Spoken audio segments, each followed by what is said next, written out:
올해 청와대를 방문해서 뭐 AI를 육성해야 된다고 조언하는 이제 손정희 씨가 있죠. IT 업계에 굉장히 좀 큰 손인 것 같아요. 김대중 대통령 시절에도 우리나라의 IT 산업을 육성하라고 조언을 해서 우리나라가 이제 IT 강국을 이룰 수 있도록 도와준 인물이고, 그래서 뭐 좀 시대를 잇는 좀 눈이 있는 것 같고요. 그러다 보니까 투자도 굉장히 좀 잘하는 것 같은데, 올해 뭐 7조 원대 적자를 냈다고 해요. 이게 이제 말이 7조지 진짜 어마어마하게 큰 소식을 본 거죠. 창사 이래 최고의 적자라고 하던데, 그 아무리 그 시대를 읽을 수 있는 약간 해안이 있다 할지라도, 또 투자를 잘하는 사람이라 할지라도, 실수하는 것은 이제 당연한 거죠. 실수할 수가 있고 실수하기도 하고. 자, 그렇다면 사도 바울은 어떨까요? 사도 바울은 기독교 역사상 가장 뛰어난 선교사입니다. 선교의 다양한 모델을 제시했고, 또 실제로 그 모델대로 사역을 하는 선교사고요. 목회의 모델과 원리를 제시하는 사람은 또 사도 바울입니다. 물론 선교사로서 목회자로서 가장 이상적인 모델은 예수님이시지만, 그 예수님의 방식을, 또 예수님의 삶을 실제 사역으로 훌륭하게 녹여낸 사역자는 사도 바울이죠. 그래서 모든 오늘날 선교 원리와 목회 원리는 모두 그 바울의 그늘 아래에 있다 이야기를 해도 과언이 아닙니다. 또 그는 역사상 가장 뛰어난 신학자예요. 모든 신학자들은 바울의 그늘 아래에 있다는 거죠. 사실 지금 바울 이후의 신학자들은 바울이 정리한 신학을 다시 조금 현대적으로 적용을 하고 정리를 하는 수준이지, 바울의 신학을 이렇게 능가할 수 있는 그런 신학자들은 아무도 없습니다. 그렇다면 가장 훌륭한 선교사요, 목회자요, 신학자인 이 사도 바울을 우리는 완벽한 사람이라 이야기할 수 있을까? 그렇지는 않죠. 바울도 실수가 있는 사람입니다. 동역자로서 동역자들과 갈등을 맺기도 했고, 목회자로서 또 성도들과 갈등을 맺기도 했고, 이제 제일 대표적인 게 이제 고린도 교회죠. 우리가 볼 때는 고린도 교회들이 다 나쁜 애들이라서 사도 바울과 갈등을 맺은 것처럼 보이지만, 어찌 보면 또 당시에도 보면 사도 바울이 너무 셌기 때문에 그런 것도 분명히 있을 거예요. 선교사로서 신학자로서 실수하고 부족한 부분들이 생각보다 많이 있습니다. 사람이니까 당연한 거죠. 근데 우리는 그것을 알면서 다른 사람들을 이렇게 볼 때마다 뭔가 좀 완벽한 사람, 내 기준에 맞는 사람이 되어지길 바랄 때가 많이 있죠. 사실 사람 중에서 완벽한 사람은 아무도 없습니다. 여러분 생각하실 때 목사도 완벽한 목사는 없어요. 그러니까 자꾸 옆에 있는 교회 목사가 부러워하지 마시고, 다 똑같아요, 사람은. 하지만 완벽했을 것이라 추측되는 그 사도 바울도 분명히 실수를 하고 부족한 부분이 많아요. 신학자로서, 심지어 신학자로서도 완벽하지 않은 모습이 있습니다. 오늘 본문에서 사도 바울이 11절에서 너희들에게 구원이 처음 믿을 때보다 가까이 왔다라고 이야기하고 있거든요. 로마 교회에 있는 성도들은 이미 구원받은 사람들이죠. 그런데도 구원이 다가왔다라고 이야기하고, 12절에서는 밤을 지나서 낮이 가까이 왔다라고 이야기합니다. 여기서 당연히 밤과 낮은 은유적인 시간을 의미하는 것인데, 밤이라고 하는 것은 아마도 현 시대를 말하는 것이고, 지금 사도 바울이 이야기하고 있는 그 낮이라고 하는 것은 그리스도의 재림을 가리키는 것으로 저희들이 보고 있습니다. 그러니까 그리스도의 재림으로 인해서 최종적으로 완성되는 구원이 다가왔다는 거죠. 우리는 구원받은 성도이지만, 그럼에도 우리는 여전히 아직은 완전히 완성되지 않은 구원의 은혜를 누리고 있는 것이고, 예수께서 재림하실 때 우리는 최종적인 구원의 은혜를 우리가 누리게 될 거예요. 그래서 주님께서 지금 사도 바울은 주님의 재림을 지금 바라보고 있는데, 바울은 생각보다 그리스도의 재림이 굉장히 임박한 것을 보고 있었어요. 굉장히 사도 바울의 그 시간표, 예수님에 대한 그 재림에 대한 시간표가 굉장히 빨랐죠. 그래서 이러한 사도 바울의 시간표가 그가 열정적인 사역을 감당하게 되는 하나의 원동력이기도 한 겁니다. 그러니까 도널드 거슬리라고 하는 그 신학자가 사도 바울은 초인적인 사람이라고 이야기하거든요. 모든 선교사님들과 사역자들이 바울을 선교사의 어떤 모델로 보고 사역의 모델로 봐요. 심지어 어떤 선교사님이 되기를 원했던 그 목사님은 아이 이름을 바울이라고 지을 정도로. 아니, 그렇게 불안성 이름을 주면 어떡해, 아이한테. 자기 이름 개명을 하든지. 그죠? 그 아이, 자기가 개명을 했지 왜 애 이름을 바울이라고 그래. 자기가 그렇게 살고 싶으면 바울처럼 살아야지. 그 바울이라고 그렇게 지을 정도로 모든 사람의 원리가 바울이에요. 근데 실제로 바울처럼 사역하는 사람 본 적이 없어요. 바울처럼 사역하면 다 쓰러져요. 쉬지도 않고 달립니다. 선교를 하고 목회를 하고 다시 재교육하기 위해서 또 다시 방문하고 또 새로운 사역지를 가고 지금처럼 좋은 배를 타는 것도 아니고 풍랑 일렁이는 그 배를 타고 여러 지역을 다니고 걸어서 다른 지역을 또 이주하고 새로운 환경에서 또 정착해서 목회를 하고 개척을 하고 또 다른 데로 옮기고 또 다시 방문해서 또 재교육하고 안 되면 또 편지 써서 계속 그들을 위해서 격려해주고 어떻게 이렇게 사역하겠어요? 이렇게 사역하신 분은 본 적이 없어요. 저는 바울처럼 사역한다는 말을 아예 안 하잖아요. 제가 감당을 못해. 이렇게 감당할 수 없어요. 바울이 어떻게 이렇게 사역을 감당할 수 있었을까? 가장 큰 이유는 당연히 하나님의 은혜와 사랑에 대한 어떤 그 감동 때문이겠죠. 자신을 친히 찾아오신 예수 그리스도. 예수 그리스도를 믿는 사람들을 박해했던 자신을 친히 찾아오셔가지고 구원의 은혜를 주신 그 예수 그리스도의 은혜. 그 은혜에 대한 헌신이 있었기 때문에 예수 그리스도의 이름을 가장 가치 있는 것으로 여기고 예수님의 이름을 증거하기 위해서 열심히 다했던 거예요. 그러나 또 다른 한 가지 가장 큰 원동력 중에 또 한 가지는 뭐냐면 이 재림에 대한 바울의 시간표 때문입니다. 바울은 그리스도의 재림이 임박했다고 믿었거든요. 그러니까 데살로니가 교회를 통해서 보면 전설을 보면 사도 바울은 아마 자기의 생애 혹은 그 바로 자기 생애 끝난 날짜로 그 임박했을 때 가까운 시기에 예수님께서 오실 것으로 믿고 있었어요. 예수님께서 속히 오신다고 얘기했으니까. 그래서 주님이 곧 재림하실 것을 믿었기 때문에 바울은 주님 앞에 서게 될 때 부끄러움을 당하지 않기 위해서 자신에게 허락된 사명을 성실하게 감당하기 위해서 헌신했던 거예요. 그러나 우리는 바울의 시간표가 어긋나 있다는 것을 알아요. 이것을 이제 우리는 계시 점진성이라고 이야기를 하거든요. 그러니까 하나님의 계시와 말씀이요, 시간이 흘러감에 따라서 좀 더 명확해지는 것을 이야기하는 거예요. 그러니까 당시의 성도들은 예수님의 그 환경과 시기, 그때 당시 시대를 알기 때문에 예수님 말씀을 잘 이해할 수 있었던 장점이 있지만 우리는 약간 그런 부분에서 부족하죠. 시대가 너무 다르니까. 그렇지만 계시 점진성으로 인해서 당시의 성도들이 깨닫지 못했던 것을 우리가 깨달을 수 있는 그런 장점도 있어요. 이걸 이제 계시의 점진성이라 점점 명확해진다라고 이야기하는데 사도 바울의 시간표가 조금 어긋났어요. 너무 빨랐어요. 시간표를 잘 맞추는 게 정말 중요하거든요. 과거에 소니를 우리 소니 제국이라 부를 정도로 그 거대했던 기업이 무너졌던 이유는 그들이 시간표를 잘못 맞추는 거죠. 시대가 그렇게 빨리 변할 줄 몰랐고 자신들이 일어났던 구축해놨던 것들이 정말 더욱더 오래 갈 줄 알고 자신의 구축했던 기술과 모든 것들이 표준이 모든 것들이 안전할 줄 알았고 모든 걸 지켰다가 너무나 빠른 그 시간표를 대처하지 못했기 때문에 그들은 안주하고 있다가 무너지게 된 거죠. 이 사람들 시간표를 너무 늦게 잡고 있었던 거예요. 지금 우리나라는 시간표를 굉장히 잘 타고 있죠. 요즘 시대가 한국인들에게 가장 유리한 시대라고 이야기를 합니다. 요즘 이제 융합시대잖아요, 융합시대. 한국 사람들이 융합시대에 가장 잘 맞는 사고방식을 갖고 있어요. 그래서 우리는 뭐든지 융합을 하잖아요. 모든 반찬을 다 때려 넣어가지고 고추장 하나로 융합해가지고 비빔밥을 만들어버리고, 그죠? 안에 있는 들어가는 것들이 무슨 맛인지도 몰라. 그냥 고추장 하나로 다 융합해버리고. 반찬 남은 거 있으면 다 때려 넣어가지고 찌개 끓여가지고 그냥 섞어찌개 만들어버리고, 그죠? 우리는 뭐든지 융합할 수 있는 그런 대단한 그런 것을 갖고 있어요. 기초가 중요하지 않아. 남들이 만들어 놓고 다 섞어가지고 하나 만들어내면 돼. 우리는 뭐든지 융합할 수 있거든요. 우리는 시간표를 좀 잘 타고 있죠. 소니는 너무 시간표를 늦게 잡았다가 무너졌고, 사도 바울은 너무 빠른 시간표를 갖고 있었어요.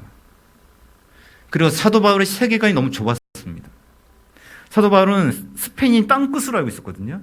그러니까 거기까지 복음이 가면 끝날 것이라 생각을 했어요. 그래서 정말 부지런히 스페인까지 가려고 했던 거예요. 로마를 거쳐서 내가 스페인까지 가고자 한다. 사도 바울의 당시의 세계관은 스페인이 땅끝까지인 줄 알고 있었으니까. 그런데 우리는 주님의 재림이 생각보다 빠르지 않다는 것을 알고 있고 세계가 그렇게 좁지 않다는 것을 알아요. 엄청 넓고 다양한 종족과 다양한 언어가 너무 많아요. 그 다양한 언어로 복음이 다시 번역이 되어서 증거되어지는데 시간이 오래 걸린다는 것도 알고 있고, 여전히 아직도 복음을 한 번도 듣지 못했던 그 종족이 있다는 것을 우리는 알아요. 그래서 예수님의 재림이 생각보다 빠르지 않다는 것을 알고 있고, 주님께서 속히 오신다는 그 뜻, 하나님의 시간과 우리의 시간 사이에는 굉장히 큰 간격이 있다는 것을 우리는 알고 있죠. 그래서 우리는 좀 여유 있는 삶을 살아야 해요. 사도 바울이 만약에, 그리고 그의 제자들이 만약에 주님의 재림이 이렇게 늦을 줄 알았더라면 걔네들도 바울 기념관을 만들었을 거예요. 그죠? 바울 박물관을 만들고. 금방 오실 줄 알았거든. 그게 뭐 만들어 놓으면 무슨 의미가 있겠어요? 금방 오실 건데 아무것도 안 만드는 거예요. 사도 바울은 안식년이 없었어요. 하루라도 빨리 달려서 진정한 영원한 안식에 들어가고 싶어서 안식년이 없었어요. 그래서 사도 바울은 쉬지 않고 사역을 했고, 아무것도 자신의 것을 남기지 않았고, 그 자신이 읽었던 책들이 어떤 것인지 좀 보여주고 자기 생각이 어떤 것인지 다 남겨주면 좋았을 텐데 아무런 흔적도 남기지 않았던 거예요. 시간표가 너무 빨랐다고. 그래서 오늘 본문에서도 사도 바울이 자신이 그렇게 주님의 재림을 바라보면서 아주 열정도 달렸기 때문에 오늘 본문에서도 성도들에게 동일하게 메시지를 증거하고 있는 거예요. 이제 자다 깰 때 됐다. 안주하지 말자. 깨어서 달려가야 된다라고 이야기하는 거죠. 바울의 시간표가 어긋나 있기 때문에 우리는 이렇게까지 할 필요가 없는데, 우리는 주님의 시간표가 이렇게 임박하지 않았다는 것을 알고 있는데, 그러니까 역사상 가장 뛰어난 신학자도 어긋난 시간표를 가지고 이렇게 신앙생활을 해왔어요. 그러기에 주님의 재림이 가까이 왔다는 이 사도 바울의 이 시간표가 반영된 이 말씀 우리가 읽고 묵상하고 깨달아야 될 이유가 있을까요?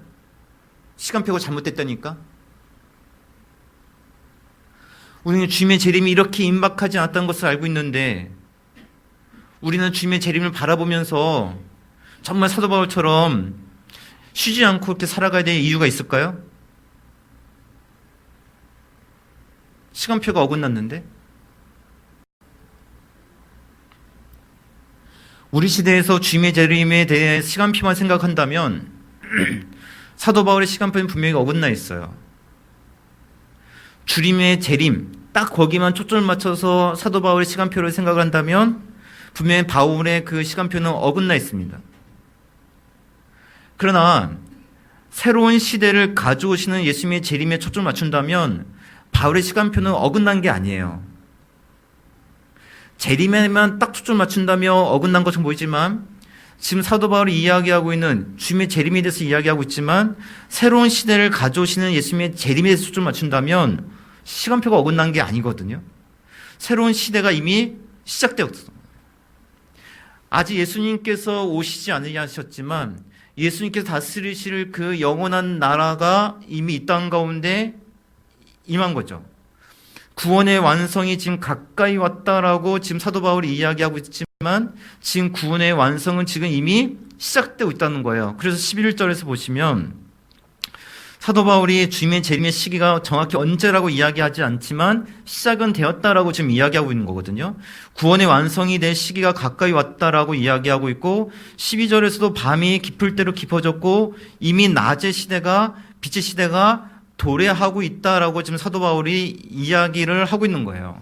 그러니까 하나님의 나라가 이미 침투한 것에 대한 그 관점에서의 예수님의 재림을 생각한다면 사도 바울의 시간표가 틀린 것이 아니라는 거죠. 이미 지금 하나님의 나라의 영광의 빛이 이 땅을 비추면서 이 땅 가운데 하나님의 나라가 시작되고 있는 거예요. 그러기에 사도 바울이 열정적으로 사역을 했지만, 사도 바울의 그 열정적인 사역하고 시한부 종말론자하고는 달라요.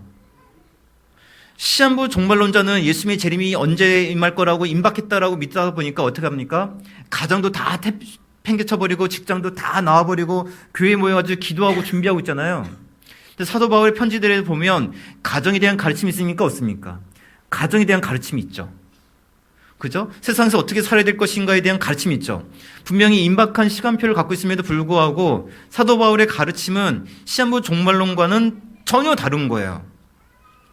사도 바울이 이야기하고 있는 것은 뭐냐면 지금 이미 우리에게 새로운 시대가 도래하고 있으니 시한부 종말론처럼 모든 것을 다 팽개치고 예수 그리스도를 위하여서 매일같이 교회에 모이고 매일같이 우린 기도하고 매일같이 복음을 증거하는 것이 아니라 주님의 재림과 주님의 다스릴 그 하나님의 나라가 이미 시작되었으니 그 새로운 시대에 걸맞는 새로운 삶을 살라는 거예요. 새로운 시대가 밝아져가고 있으니 그 새로운 시대 속에서 우리가 살아가는 것이 마땅하다라고 지금 사도 바울 우리에게 알려주고 있는 거죠. 그렇게 C.S. 루이스가 순전한 기독교에서 이런 말을 합니다. 역사를 보면 현 세계에서 위대한 업적을 남긴 기독교인들은 내세를 가장 중요하게 생각한 사람들이었음을 알게 될 것이다 라고 이야기해요. 로마 제국을 변화시키기 시작했던 사도들, 노예 무역을 폐지한 사람들 모두가 이 땅 위에 족적을 남긴 이유는 그들의 마음이 천국으로 가득 차 있었기 때문이라고 이야기해요. 그러니까 하나님 나라를 목표로 살게 되면 세상을 덤으로 얻게 되는 것이지 세상을 버린다는 뜻이 아니에요. C.S. 루이스도 그런 얘기잖아요. 하나님 나라를 목표로 하게 되면 세상을 덤으로 얻게 되지만 이 땅을 목표로 하게 되면 아무것도 얻지 못할 것이다. 하나님 나라를 목표로 산다는 것은 세상을 등한시하고 세상과 떨어져 산다는 것이 아니라 하나님 나라를 목표로 살고 이미 임한 그 하나를 바라보게 살아가면서 살아가게 된다면 이 땅에서의 아름답고 순전한 삶이 회복이 되어진다는 것을 이야기하는 거예요. 그러기에 예수님께서 다시 오심을 바라보면서 지금 임박했다는 것이 아니라 이미 시작되었으니 그 새로운 시대에 걸맞는 새로운 삶을 사는 것이 마땅하다라고 지금 이야기하는 거죠. 그러면 새로운 삶이라고 하는 것은 무엇일까? 자, 우선 13절 한번 같이 한번 읽어보실까요? 13절 같이 읽습니다. 시작. 낮에와 같이 단정히 행하고 방탕하거나 술 취하지 말며 음란하거나 후색하지 말고 담투거나 시기하지 말라. 자, 여기서 이야기하고 있는 그 모습들, 방탕, 술 취함, 음란, 호색, 이건 다 밤에 속한 문화인데 이 시대의 모습이 어떤, 지금 사도 바울이 은유적으로 표현하는 거잖아요. 로마의 밤거리를 지금 묘사를 하고 있는 거죠. 사람들이 일 끝나면 뭐해요? 술을 마시고, 술 마시면서 지금처럼 이렇게 술을 좀 곱게 마시는 건 아니죠. 로마 사회라고 하는 것이, 그 고대 사회라는 것이 술 마시고 다투기도 하고 싸우기도 했던 그 로마의 지금 뒷골목을 지금 배경으로 하고 있는 거예요. 그러니까 이런 삶을 살지 말라는 것은 우리한테 술 먹지 말래, 교회 다니면 술 먹지 말래, 교회 다니면 음란하지 말래, 교회 다니면 호색하지 말래, 교회 다니면 다투지 말래, 교회 다니면 시기하지 말래, 이런 뜻이 아니라 그냥 그 현 시대에, 지금 우리가 살아가고 있는 그 현 시대에 너무 젖어들지 말라는 거예요. 젖어들지 말고 낮에 속한 삶, 이제 새로운 낮이 도래하고 있으니 낮에 걸맞는 옷을 입고 깨어나야 된다라고 지금 사도 바울이 이야기하고 있는 거거든요. 그러면 낮에 속한 삶이라고 하는 것은 도대체 무엇인가? 여러분, 주님의 재림을 바라보며 산다는 삶은 여러분 무엇이라고 생각하십니까? 많이 들어보셨던 주제잖아요. 그렇죠? 주님의 재림을 바라보고 산다는 건 뭐예요? 어떤 걸 의미할까요? 성경에서 다양한 것들을 이야기를 해요. 다양한 것들을 이야기를 하는데 특별히 오늘 본문의 사도 바울이 주님께서 다시 오심을 바라보면서 새로운 시대가 시작됐으니 새로운 삶을 살아야 된다라고 사도 바울이 이야기를 해요. 그것은 현 시대에 속하지 말고 낮에 속한 삶을 살라라고 이야기를 하는데 도대체 낮에 속한 삶이라고 하는 것은 무엇일까? 그 답이 11절에 있거든요. 우리 11절을 같이 읽습니다. 11절 시작. 또한 너희가 이 시기를 알거니와 구원이 처음 믿을 때보다 가까웠습니다. 자, 이 11절이 그 번역상으로 좀 이제 번역이 이제 크게 두 가지로 갈려지는 그 본문이에요. 11절에서 너희가 이 시기를 알거니와 자다가 깰 때가 되었다. 이 부분이 이제 중요한 구절인데 예수님이 다시 오심, 재림이 다가오고 있으니 깨어 있으라라고 이야기하고 있거든요. 근데 이것을 개인적으로 읽었을 때는 그냥 한글 성경대로 읽으시면 돼요. 저도 개인적으로 읽을 때는 한글 성경을 읽습니다. 그런데 이제 이것을 이제 다르게도 번역이 되어지는데, 특히 이제 ESV라고 하는 그 영어 성경은 우리 한글 성경하고 이제 동일하게 번역돼 있어요. 근데 저는 이제 그 NASB나 NET 성경을 좀 좋아하는 편인데, 선호하는 편인데, 그 NASB에서는 이것을 다르게 번역을 합니다. 조금 다르게 번역을 하는데, 어떻게 번역이 됐냐면, 또한, 거기 갔죠? 이것을 하라는 것은 이때를 알아서인즉, 이렇게 사도 바울이 설명하고 있다는 거예요. 그러니까 대다수 지금 그 이 두 가지 번역 중에서 어느 것으로 지금 이제 번역이 맞는 것을 보냐고 있냐면, 이 NASB, SB 번역이 더 맞는 것을 지금 보고 있어요. 그러니까 한글 성경대로 읽으셔도 크게 문제 없습니다. 그 전혀 상관없다는 뜻이에요. 이것을 해라. 이제 깰 때가 되었기 때문이다라고 지금 사도 바울이 이야기하는 거거든요. 예수님께서 다시 오실 때가 됐다. 새로운 시대가 도래했다. 그러니 무엇을 해라? 이것을 하라는 거예요. 그러면 이것을 하라는 것은 무엇인가? 바로 바울처럼 쉬지 않고 기도하고 쉬지 않고 전도를 하고 쉬지 않고 일을 하라는 뜻이 아니라 바로 앞에 있는 내용들을 가리키는 거예요. 그래서 새로운 시대에 적합한 새로운 삶이라는 것은, 낮에 속한 삶이라는 것은 그 앞에 있는 내용들을 가리키는 건데, 그것이 바로 뭐냐면 12장부터 13장까지의 내용입니다. 짧게 잡는 학자들은 13장 8절부터 10절까지의 내용으로 이렇게 보기도 하고, 보편적으로 볼 때는 어떻게 보냐면 12장부터 13장까지의 내용으로 봐요. 그러면 12장부터 13장까지 여러 내용들이 이렇게 기록되어 있는 것처럼 보이지만, 실상 12장부터 13장까지의 내용은 굉장히 단순해요. 12장 1절에서는 하나님 앞에 예배하는 삶에 대해서 이야기를 하고 있죠. 그래서 2절에서 12장 2절에서는 하나님 앞에 예배를 드리면서 하나님으로부터 예배를 드리기에 이제부터는 분별하는 삶, 하나님께서 기뻐하시는 삶을 살라는 내용들을 2절에서 제시함부터 3절부터 하나님께서 기뻐하시는 삶에 대해서 쭉 이야기를 하고 있는데, 그 내용이 뭐냐면 모두 다 이웃과의 관계에 대한 이야기예요. 12장과 13장에는 그 모든 내용을 한마디로 요약하면 하나님을 예배하고, 즉 하나님을 사랑하고, 무엇을 사랑하라? 이웃을 사랑하는 내용이에요. 13장 6절에서 세금에 대한 이야기 나오지만, 그 이야기도 제가 말씀드렸던 것처럼 세금조차도 다스리는 자, 세금을 징수하는 자와의 관계 안에서 세금을 설명하고 있거든요. 그러니까 모든 것이 이웃과의 관계에 대한 이야기예요.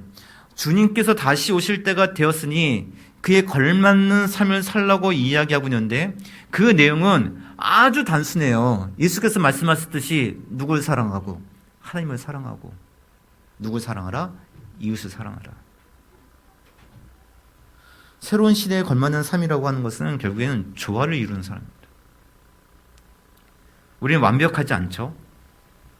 그래서 우리는 완전하신 하나님을 찬양하고 그분께 뜻을 구하고 그분을 예배하는 삶을 살아가는 겁니다.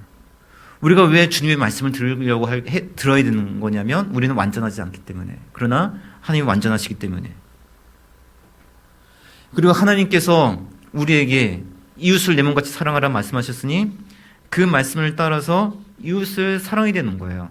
하나님을 사랑하는 것과 이웃을 사랑하는 것이 조화를 이루어져야 돼요. 하나님을 사랑하는데 이웃에 대해서 관심이 없다? 이웃을 사랑하는데 하나님에 대해서는 관심이 없다? 조화가 이루어져야 되는 거예요. 하나님 앞에 우리는 완전하지 않기 때문에 완전하신 하나님 앞에 예배를 드리고, 그리고 완벽하지 않은 사람들에게 함께 모여서 그러기에 함께 하나님 앞에 예배를 드리고, 그리고 완전하지 않기 때문에 우리는 서로를 섬기면서 조화를 이루는 삶을 살아야 되는 거예요. 완벽해 보이는 사도 바울이 어떻습니까?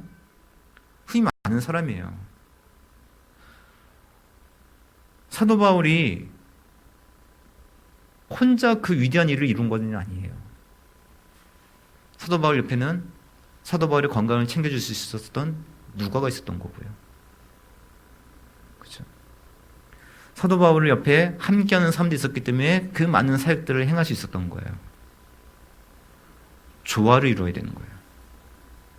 바울의 관점에서 마가라고 했던 사람이 있었는데, 그 마가는 너무나 부족해 보이는 사람이에요. 얘는 열정이 없어. 바울의 열정을 따라가지를 못해. 인내심도 없어. 끈기도 없어. 같이 다니지 못할 사람으로 생각하고 마가를 잘라버렸어요. 바울은 세요. 그죠? 오늘날 바울이 목회했다면 여러분들 큰일 날 뻔했어요. 다 세. 큰일 나. 진짜 감사하게 생각해야 돼요. 저희가 지금 살아가는 게 얼마나 센데. 근데 바울에게는 마가 같은 사람이 필요한 거예요. 그 뒷날 그렇게 깨닫잖아요. 마가가 내게 정말 소중한 사람이라고. 그가 정말 필요하다고. 특별히 마지막 때의 마가가 더욱더 내게 필요한 사람이라고. 조화를 이루는 삶이 돼요. 분명히 바울의 기준에는 마음에 들지도 않고 불필요했던 삶인데, 그러나 하나님께서 부족하기 때문에 조화를 이루도록 하나님께서 함께 하신 거예요. 완벽하지 않기 때문에 우리는 깨어서 하나님께 예배를 드리고, 완벽하지 않기 때문에 사람들과 화목을 이루는 삶을 살아야 되는 겁니다. 이것을 행하는 것이 그리스도의 재림을 기다리는 성도의 삶이라고 사도 바울이 강조하고 있는 거예요. 우리 12장부터 지금까지 계속 주제가 이 주제예요. 그죠? 얼마나 많은 주제를 지금 사도 바울이 다루고 있습니까? 서로 사랑하라, 서로 화목하라. 그리고 지난주에는 사랑하지 못하겠으면 어떻게 하라고? 의무적으로 하라고. 의무적이라도 좀 해라고. 이 주제를 사도 바울이 반복하고 있는 이유는 뭐냐면, 우리 교회가 힘든 게 아니라 당시 로마 교회도 이게 힘들었기 때문에 그래요. 로마 교회는 사도 바울이 개척한 교회는 아닙니다. 그러나 로마 교회에 대한 소식을 정확하게 들고 있었거든요. 로마 교회는 무언가 산들 사이에 벽이 있는 교회예요. 유대인과 이방인들 사이에 벽이 있었고요. 이방인들 사이에 벽이 있습니다. 로마 시민권을 가진 자와 로마 시민권이 없는 사람들 사이에. 물론 이 분열과 대립이 우리가 생각하는 교회에서의 다툼과는 좀 달라요. 우리가 생각하는 교회에서 다툼은 고린도 교회랑 좀 이상한 거죠. 로마 교회는 겉으로는 괜찮은 교회인데 무언가 서로 안에 벽이 이렇게 있는 그러한 교회예요. 은근한 자기 주장과 자기 자랑이 있었고 상대방에 대한 배려가 없었고, 그게 로마 교회입니다. 서로 간에 어울리지 못하고 분명히 베풀지 않는 사람들이 있었던 것으로 보여져요. 그래서 12장 13절에서 제가 설교할 때는 이 내용을 좀 뺐는데, 서로 손대접하기를 힘써라라고 이야기하고 있거든요. 안 하는 사람이 있었다는 거죠. 않는다는 거죠. 얼마나 서로 간에 그런 대접이 없었으면 손대접하기를 힘써라라고 사도 바울이 이야기를 할 정도였을까요? 표면상으로 아무 문제는 없지만 이게 로마 교회의 현실이에요. 그런데 이러한 교회의 현실이 어쩌면 우리 시대의 교회하고 유사할지 모릅니다. 조화를 이루어야 된다는 것을 알고 있고 이웃을 사랑해야 되는 것을 알고 있는데 관심 갖기 싫어요. 그리고 안 맞는 사람은 또 안 맞아. 굳이 가까이 하고 싶지도 않아. 그냥 편한 사람과 있는 것이 가장 편하지. 손대접이란 말은 사라져버리고, 한국교회에서. 신기한 게 그렇게 비빔밥은 잘 드시는데 신앙으로 하나가 되지는 않아요. 고추장은 모든 것을 다 융합할 수 있는 사람들이 우리인데 신앙으로 각각 다른 모습을 융합하기 힘들어하는 게 우리들이에요. 엄청나게 많은 차별이 있고 엄청나게 많은 차이가 있고 엄청나게 많은 그 거리감을 갖고 있어요. 우리는 융합시대에 가장 적합한 시대를 살아가고 있고 가장 융합에 가장 그 적합한 사고관을 갖고 있는 것이 우리들인데, 기초과학 다 무시하고 우리는 모든 것을 다 융합할 수 있는 사람들인데, 다른 사람의 배경과 모든 것을 다 무시하고 함께 융합할 수 있는, 신앙을 융합할 수 있는 사람들이 우리들인데, 다른 그 어떤 나라들, 그 어떤 교회들보다 가장 신앙이라는 이름 안에서 하나가 될 수 있는 나라가 우리들인데, 이상하게 우리나라 한국교회는 교회 안에서 여러 가지 벽이 있고 무시가 있고 차별이 있고 차이가 있고 거리가 있고 여러 가지 이유로 가까이 못하겠다 이야기하는 교회가 한국교회예요. 폴 트림이 지금 드리는 하늘나라라는 책에서 이렇게 이야기하거든요. 하나님은 최고의 음악가이기에 당신의 삶을 바꿔놓기를 원하신다. 구원의 음표들이 당신의 마음을 재배하고 당신의 삶을 회복시켜서 용서, 은혜, 화해, 진리, 소망, 주권, 사랑으로 당신의 인간성을 되돌려주고 당신의 잃어버렸던 그 하나님의 형상을 회복시켜 주길 원하고 조화로운 삶을 살기를 원하신다. 그게 폴 트림이 이야기하고 있는 그 모습이에요. 가정에서 가장 필요한 것이 무엇일까요? 돈이 중요하죠. 돈 있으면 행복하다 이야기할 수 있을까요? 조화를 이루는 가정이 되어지지 않을까요? 남편이 아내의 힘든 것이 무엇인지 알고 도와주려 애를 쓰고, 부인은 남편의 또 힘든 것이 어려운 것이 무엇인지 알고 조화를 좀 이뤄보려고 하고, 무언가 일방적이지 않고 조화를 이루려고 하는 것. 부모와 자녀 사이에 일방적이지 않고 조화를 이루려고 하는 것. 무조건 자녀를 자기 뜻대로 주장하는 것도 잘못되었거니와 무조건 자녀 뜻대로 하려고 하는 것도 잘못된 거겠죠. 조화를 이루어야 되지 않겠습니까? 왜?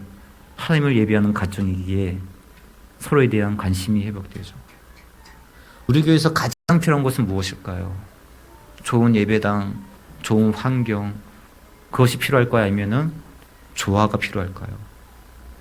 교회에 가장 필요한 것은 하나님을 예배하는 삶과 그리고 서로 간의 부족함을 인정하면서 서로 조화를 이루려고 하는 삶이 가장 우리에게 중요하고, 그래서 그것을 이루기 위해서 서로 존중해주고 서로에 대해서 대접을 해주고, 꼭 무슨 돈을 주라는 뜻이 아니라 무언가 마음을 대접해주고, 이렇게 조화를 이루는 삶, 세대 간의 조화를 이룰 수 있는 그러한 교회, 이것이 진정 하나님께서 기뻐하시는 교회고 주님께서 재림을 기대하는 그런 교회 모습 아니겠습니까? 왜냐하면 주님께서 재림하시면 우린 모든 사람들이 다 하나가 되어 하나님을 찬양할 거니까. 그때는 모든 구별들이 다 사라지고 다 함께 하나님을, 한 분 하나님을 찬양하는 삶이 될 거니까. 그것을 준비하는 삶이라면 조화로운 삶을 살기 위해서 우리가 좀 더 노력하는 모습이 주님의 재림을 기대하는 그런 모습이 아닐까요? 우리 자녀들도 마찬가지죠. 조화를 이룰 줄 아는 그런 지혜로움이 함께 할 때 그 모든 사람들 환경 속에서, 자라나는 모든 환경 속에서 사람들과 함께 조화를 이루고 협력할 줄 알을 때 그때 그 자녀들의 삶이 진짜 복되게 되는 것이지, 혼자 똑똑하고 혼자 잘나고 혼자 잘하고 항상 혼자 1등하고 그게 행복한 삶이라 이야기할 수 있을까요? 조화를 이루는 것이 가장 중요한 삶일 겁니다. 그리고 오늘 이 말씀을 기억하시고 주님의 재림을 기대하는 삶은, 로마서에서 가르치고 있는 주님의 재림을 기대하는 삶은 하나님을 사랑하고 이웃을 사랑하는 그 조화를 이루는 삶이라는 것을 기대하시고, 항상 이렇게 조화를 이루시기 위해서 가정 안에서, 삶의 터전 안에서, 교회 공동체 안에서 조화를 이루기 위해서 서로 섬길 수 있는 그런 삶들이 회복되어 주시고요. 그리고 하나님께서 늘 기뻐하시는 그런 아름다운 삶들이 되시길 주님의 이름으로 축복드립니다.